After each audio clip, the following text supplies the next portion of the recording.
Trump is ramping up attacks on everyone else over the pandemic. What I did is way early, I closed our country to China. Nancy Pelosi was a month later saying it's going to pass. Everybody, even Tony Fauci was saying it's going to pass, not going to be a big deal. In a virtual town hall with Fox News, he attacked China and his political enemy Nancy Pelosi as usual, and also the U.S. top infectious disease expert Dr. Anthony Fauci, blaming them for downplaying the severity of the virus.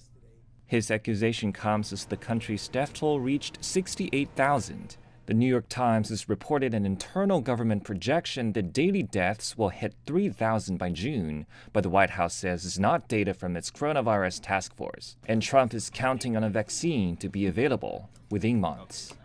We are very confident that we're going to have a vaccine at the end of the year. By the end of the year, have a vaccine.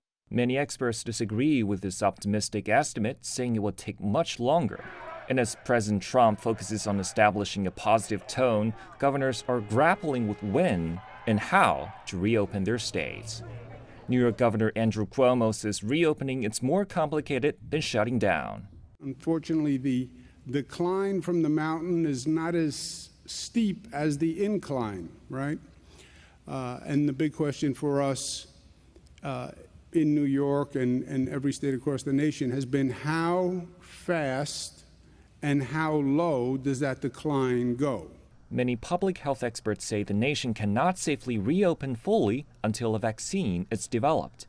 President Trump acknowledged some Americans worried about getting sick. But also while speaking to Fox, he put more emphasis on why he wants to get the United States to reopen as quickly as possible. I think a lot of people want to go back. They just want to go back. After weeks in lockdown, patience is also running out among many Americans. As several states relax restrictions, protests like this one in Virginia are breaking out in places still under lockdown, a move encouraged by the U.S. president. 戴凯义 CGTN